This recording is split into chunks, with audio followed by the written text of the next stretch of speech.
and completely broken. We need to change the very culture in St. Paul from that of telling everybody else how to live their lives to actually serving the people who pay their salaries. So for starters, we're going to dismantle the Met Council.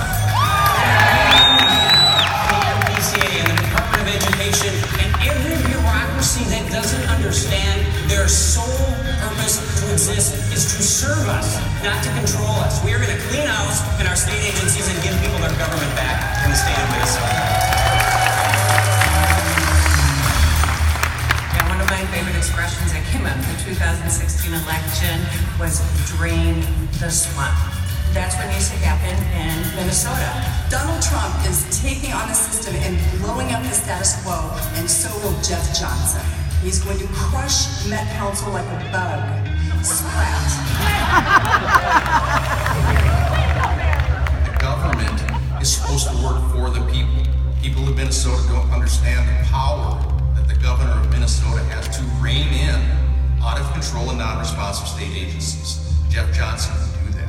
Our DNR is a $1.2 billion budget. It's a big machine, and the hunters and fishermen of Minnesota contribute a lot of money to that process, and they deserve a better shake than they're getting right now.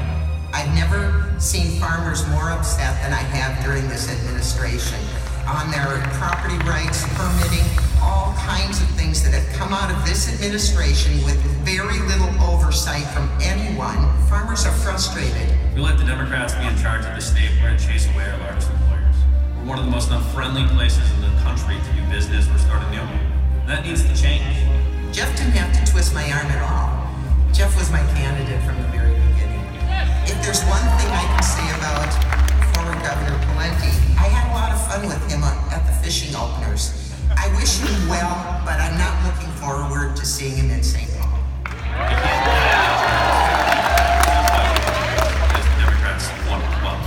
We need a governor who understands fee is a tax. Who is Pawlenty going to answer to? He's not going to answer to me. He's not going to answer to you.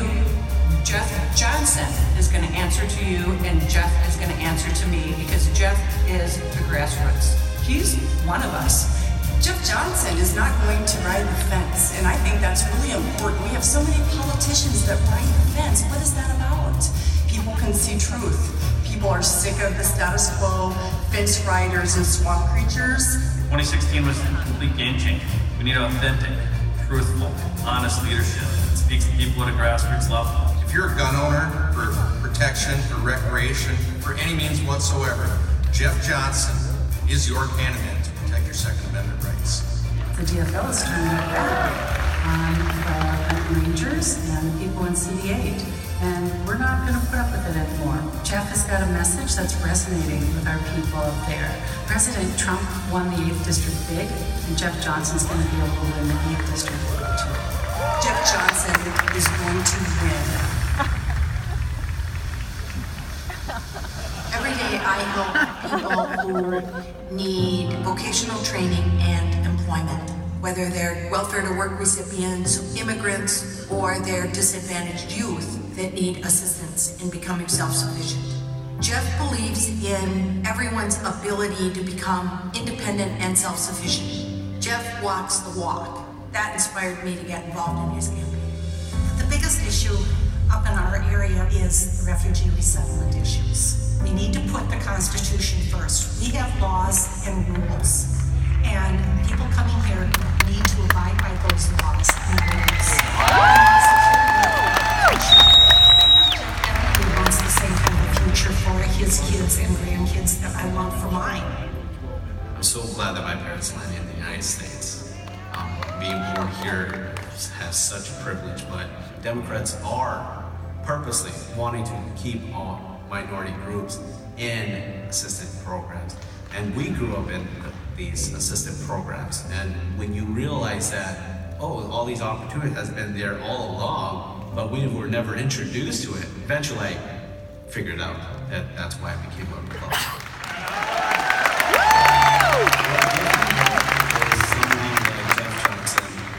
Jeff Johnson can do it. He's our winner. I was out shopping for a gift for Sandy because I am a loving and caring husband. And I was at the mall and I saw a friend of mine, so I went up to talk to her and she introduced me to the young woman who was on the other side of the counter who was helping her. And the young woman's name was Rebecca. My friend introduced me and said, "This is Jeff Johnson, he's running for governor." And Rebecca said, "Oh, I know you. I saw your video where you crashed the party at the governor's mansion." She said, "I'm voting for you." I've never voted before. And I think we probably disagree on a bunch of things. But she said, that stuff doesn't matter all that much to me. Because I'm a single mom with a 6-year-old daughter.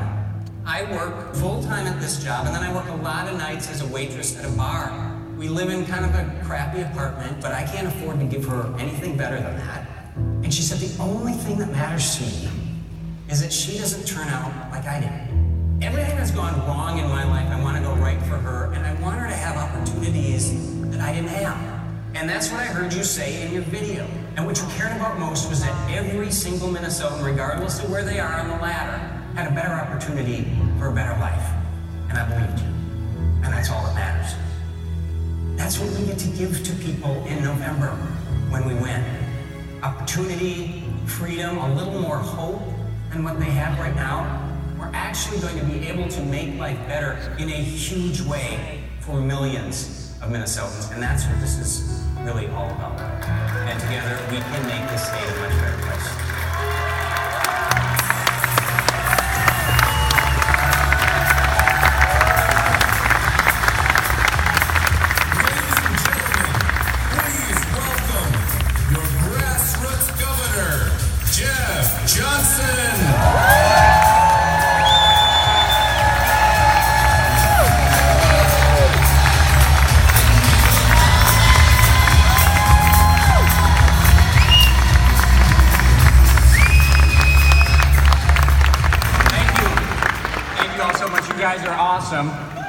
I'm here today to ask for your endorsement, and I will abide by your endorsement, and together we're going to give people their government back in this state. So, before I start, I want to introduce a few very special people up here. I am so excited to introduce to you my running mate, former Lieutenant Colonel, future Lieutenant Governor, Donna Bergstrom and her family.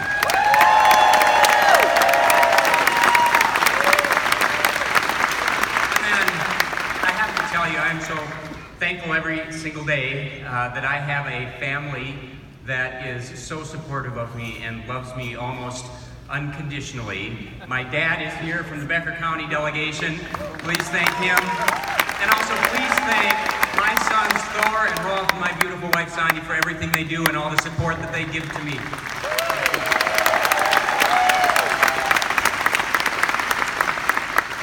So many of you know who I am.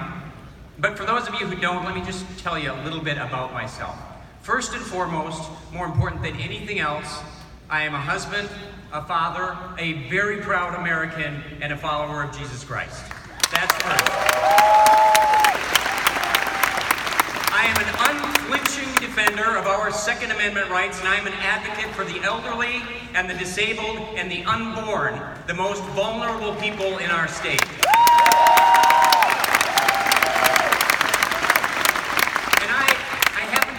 That the role of the federal government, when it comes to our state, should be limited to 3 things. Defending our borders, delivering our mail, and staying the hell out of our business. So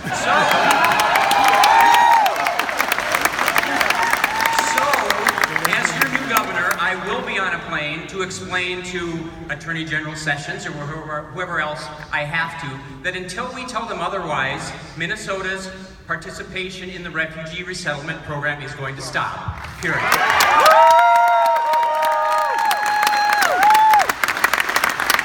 I believe that we know best, not the government, what our health insurance should look like, or how we commute to work, or what we eat or drink, or what sort of fireworks we buy, for Christ's sake.